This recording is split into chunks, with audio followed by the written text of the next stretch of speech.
Hi everyone, I'm sorry I can't be with you today, but I hope that you've been having a good time with Helen and Phil and everyone.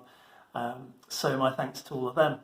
I'm just going to share with you some thoughts that I had about this story that we've been looking at today. And I was really struck by the fact there were two important questions that came up in the story. The first one is asked by the disciples. They're asking, who is this guy?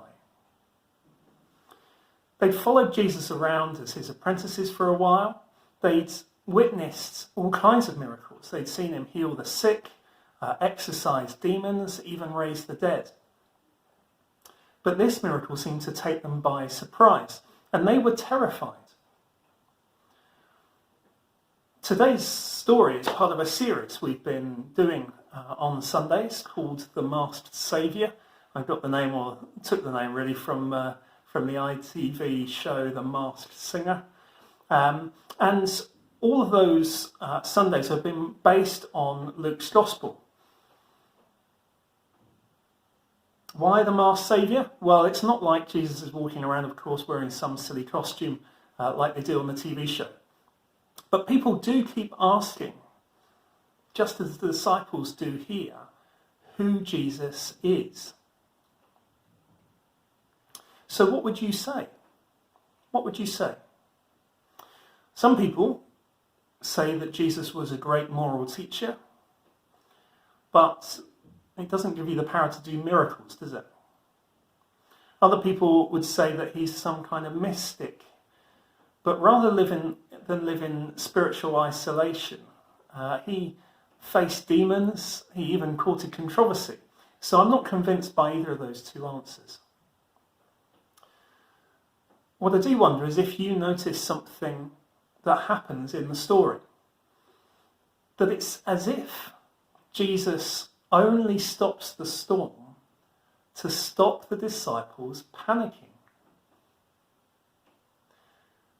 There's no magic spell that he casts. He doesn't ask God. He doesn't say, he doesn't pray, And nor does he receive kind of any divine direction. Do this and the storm will stop. That's not what happens at all. It's as if he does it because he can. Just like all the other miracles. He does it because he can and he wants to. And that only then makes sense if in fact Jesus is more than meets the eye. Because who is the only person who can command the wind and the waves, sickness and disease, demons and death, to obey him at will?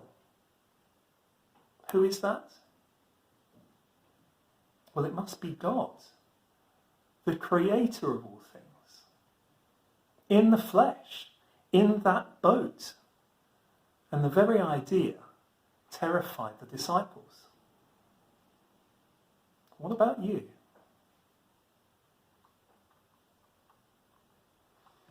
The second important question is the one that Jesus poses. Where is your faith? He asks them. And can you blame them? Luke says that they're in real danger. So again, just notice something. He slept and they shouted.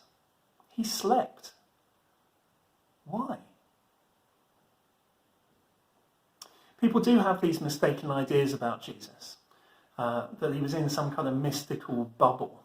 I used to walk through London on my way to work many years ago, and there was a kind of New Age shop that I would pass. And one day I noticed in the window there was a Jesus action figure, believe it or not, and it claimed to have a realistic floating action.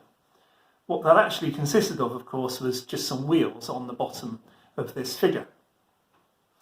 But Jesus wasn't in some kind of mystical floating bubble. He was in that boat. He was windswept and wave-soaked along with the rest of the disciples.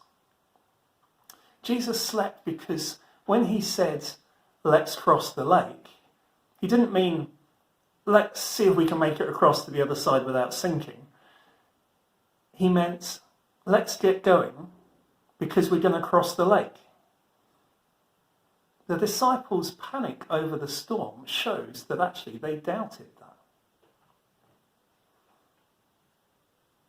We don't know what would have happened if they hadn't woken Jesus, if Jesus hadn't stopped the storm. But he implies that everything would have been all right anyway, even if they hadn't. With all that they'd already witnessed, Jesus expected better of them. Faith, you see, is not a leap in the dark. It's a step into the light. And it starts with being able to ask the question, who Jesus is. That's why Luke wrote his gospel, so that we would know who Jesus was. What the story doesn't do is tell me that if I'm ever in a storm on the lake or any other scary situation, be it real or kind of a metaphorical storm, the storms in our lives people talk about, that Jesus is just going to stop it if I ask. The story doesn't say that. What it does tell me is that whether Jesus stops the storm or not, I can still trust him. I can still have faith. Whatever happens in my life, I can still trust him. So for some of you today, when we look at this story, you may be realizing for the first time that Jesus is real, that he really was God in the flesh, and that you can really trust the things that he says in the Bible.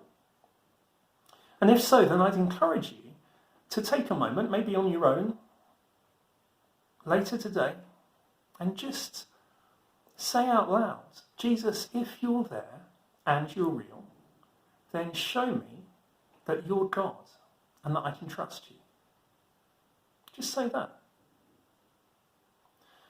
If you want to, on the other hand, you could talk to Phil or maybe the person who brought you today, invited you today, because we'd love to pray with you. For others of you, Jesus is asking that same question, where is your faith? Because you already know the answer to that question of who Jesus is. You've always known it, maybe. And the issue is actually, what are you doing with it? Maybe you need to try reading Luke's Gospel yourself. Try a story a day. Just start at the beginning of Luke's Gospel. A story a day to help you discover more of who Jesus is, what he's like, and what it means to live in the light of all of that. We can easily give you a Bible in readable modern English. That would be our pleasure. There's no charge for that. We'd love to do that. Lastly, before I hand back to Phil, I've got a video that I wanted to show you. It's a song inspired by the story we've been looking at today. And it's a chance for you to reflect on everything that we've been looking at. So here it is. It's called The Man Who Calmed the Sea. See the stricken boat as it is tossed upon the sea. Hear the fearful cries that wake the man from Galilee. He stands before the raging, speaks peace and harmony.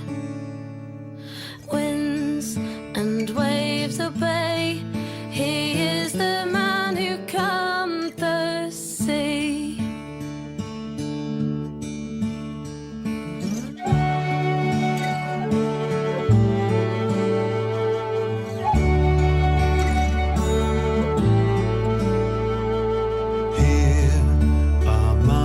Crowds, a desperate father's anguish plea.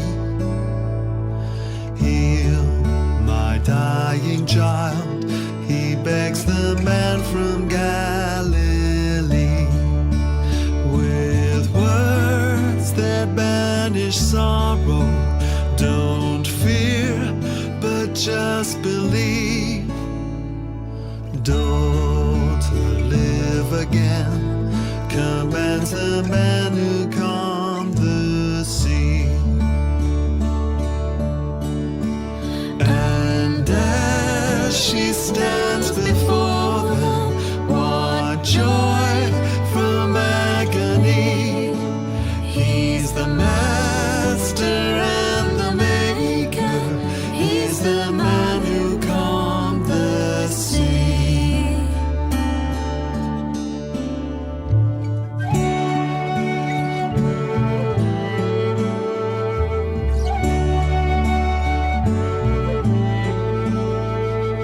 Feel the bitter pole that shrouds the hill of Calvary. High upon the cross there hangs the man from Galilee. The earth it quakes with sorrow, the sky grows dark with grief. All creation mourns to lose the man who comes.